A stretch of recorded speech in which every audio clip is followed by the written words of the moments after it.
Thank you so much. It's a deep, deep honor to be here. And before I start, I want to give my great thanks to Her Majesty Queen Maxima for her leadership and her continuing inspiration for all of us. What gets measured gets managed.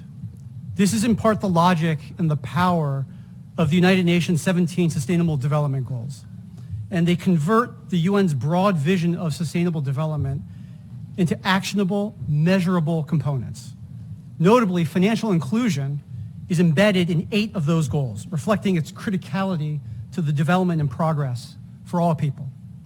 In the US, the FDIC conducted in 2009 its first national survey of unbanked and underbanked households and found that 7.6% of US households, or 17 million adults, were unbanked, meaning they lacked a basic bank account. Since that study, the percentage of unbanked households has declined steadily to 4.5%, with over 10 million families being brought into the formal banking system. What gets measured gets managed. Progress on financial inclusion in the US, however, has given rise to a different set of challenges.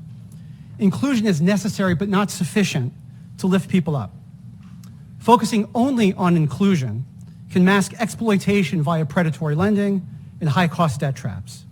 For some people, access to certain financial products can cause harm rather than create opportunity. Why do such products get developed and marketed? Again, what gets measured gets managed. Maximizing metrics primarily focused on growth, engagement, and profitability can help with business, but can hurt people. What can we do to strike the right balance? Enter financial health. For years, a core group of advocates, researchers, and policymakers like Queen Maxima have focused on the concept of financial health to put people first, going beyond mere inclusion and getting to the heart of what really matters to people in their communities. To date, most measures of financial health have been gathered through annual surveys, providing trend data and insights on people's savings, spending, borrowing, and planning. This work has been profound, but I believe we can do more, leveraging available data and analysis. In medicine, we have long relied on 4 vital signs to provide an accurate real-time picture of people's physical health: temperature, blood pressure, respiration rate, pulse rate. These 4 data points can be gathered quickly and easily. Imagine if we could do the same for people's financial health. This is the goal of the OCC's Financial Health Vital Signs Initiative. We recently released a paper laying out the research on financial health and making the case for financial health vital signs. We now need stakeholders' help in piloting and testing this idea.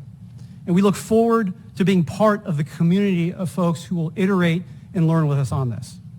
What gets measured gets managed. By developing a people-centered metric that measures their financial health and well-being, I believe we can accelerate the progress that's been made to date on financial inclusion and sharpen it so that it improves the long-term financial outcomes for individuals and their communities. Thank you.